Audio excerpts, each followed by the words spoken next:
کئی جنگیں پہلی اور دوسری صدی میں ہجری میں ہو چکی ہیں اور ابھی بھی موجودہ دور میں جاری ہیں۔ فلسطین کے علاقے میں وہ جنگیں اللہ ہی بہتر جانتا ہے کہ کہیں اسی پیشن گوئی کا نتیجہ نہ ہو جیسا کہ بعض اہل علم اور بزرگان دین اور مفکرین حضرات اس بات کا خیال ظاہر کر رہے ہیں کہ اس کے بعد میں اب دجال کا ظہور ہونے والا ہے، امام مہدی کی آمد ہونے والی ہے، حضرت عیسیٰ علیہ السلام کا نزول ہونے والا ہے۔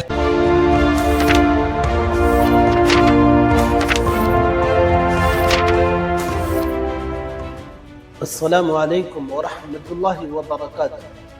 محترم سامعین کرام، اللہ کے نبی علیہ السلام نے مسلمانوں کے لیے پیشن گوئی فتوحات کی کون سی فرمائی؟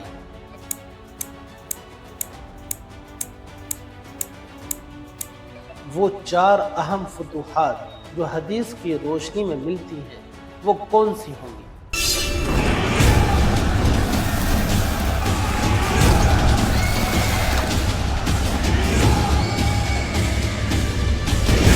یہ تو بالکل واضح ہے اور صاف ہے کہ سب سے پہلا جہاد اسلام کے اندر خود نبی پاک علیہ السلام کی قیادت میں میدان بدر کے اندر پیش آیا۔ جنگ بدر پیش آئی، اس کی قیادت خود سرور عالم صلی اللہ علیہ وسلم فرما رہے تھے، اور سب سے آخری جہاد بھی احادیث کی روشنی میں سیدنا حضرت عیسیٰ علیہ السلام فلسطین کی سرزمین پر یہودیوں کے خلاف فرمائیں گے۔ اس کے درمیان میں جو فتوحات ہوں گی آپ نے ان کی بھی پیشن گوئیاں فرمائی ہیں۔ اللہ کے نبی علیہ السلام نے فرمایا کہ ایک جہاد تم جزیرۃ العرب میں کرو گے، اللہ تمہارے ہاتھوں پر جزیرۃ العرب کو فتح کرے گا۔ دوسرا جہاد اہل فارس کے خلاف تم کرو گے، اللہ اس میں بھی تمہیں فتح عطا فرمائے گا۔ تیسرا جہاد اہل روم سے ہوگا اور اللہ اس میں بھی تمہیں فتح عطا کرے گا۔ اور چوتھا جہاد حضرت عیسیٰ علیہ السلام کی قیادت میں دجال کے خلاف ہوگا، اللہ اس میں بھی مسلمانوں کو فتح عطا فرمائے گا۔ حدیث شریف میں یہ واضح طور پر ہمیں ملتا ہے۔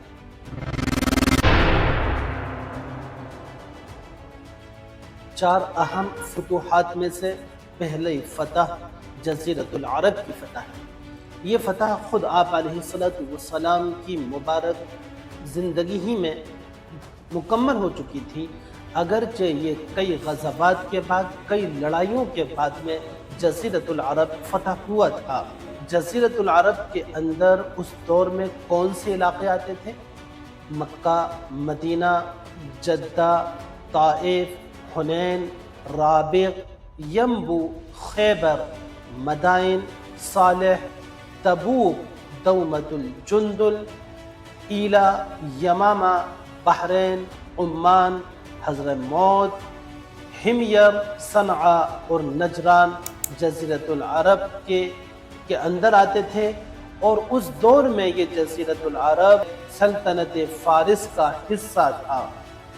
اگرچہ جزیرۃ العرب کئی جنگوں کے بعد فتح ہوا، لیکن اللہ کے نبی علیہ السلام کی یہ پیشن گوئی آپ ہی کی حیات طیبہ میں مکمل ہوئی۔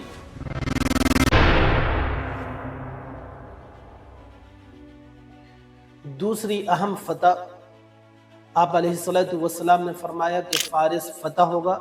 یہ پیشن گوئی بھی حضرت عمر ابن خطاب رضی اللہ عنہ کی دور خلافت میں مکمل ہوئی، اگرچہ کئی جنگوں کے بعد میں ہوئی، لیکن صحابہ کرام کے دور میں فارس فتح ہو چکا تھا۔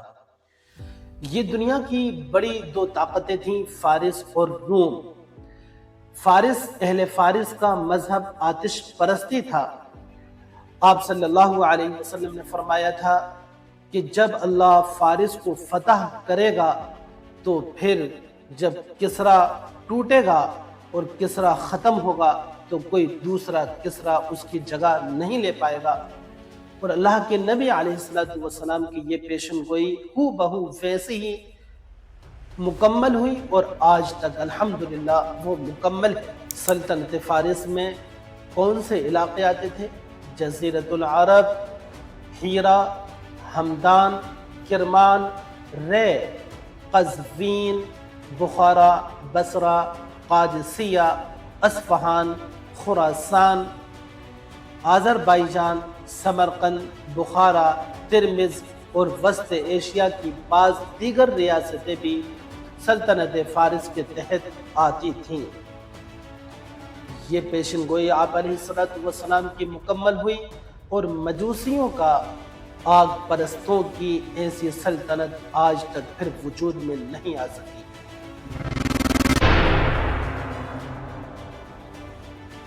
تیسری فتح جس کے بارے میں آپ نے پیشن گوئی فرمائی وہ روم کی فتح ہے کہ آپ علیہ السلام نے فرمایا کہ مسلمانوں کی عیسائیوں سے کئی جنگیں ہوئیں اور کئی جنگوں کے بعد میں بڑی ہی مشقت کے بعد اللہ تعالیٰ اس کو روم کو مسلمانوں کے ہاتھ پر فتح کرے گا، اور کئی جنگیں پہلی اور دوسری صدی میں ہجری میں ہو چکی ہیں اور ابھی بھی موجودہ دور میں جاری ہیں۔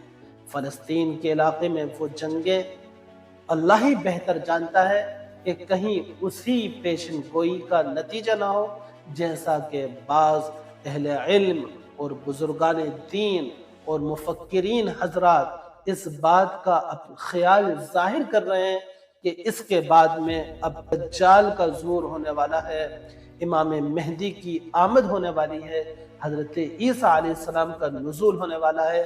ممکن ہے کہ یہ جنگ جو اس وقت فلسطین میں لڑی جا رہی ہے یہ قرب قیامت کی یہودیوں سے لڑی جانے والی یہ وہی پیشن گوئی والی جنگ ہو۔ روم کے اندر آپ علیہ السلام نے جس وقت روم کی فتح کا ذکر کیا اس وقت کون سے علاقے روم کی سلطنت کے تحت آتے تھے آپ ان کو بھی سماعت فرمائیے۔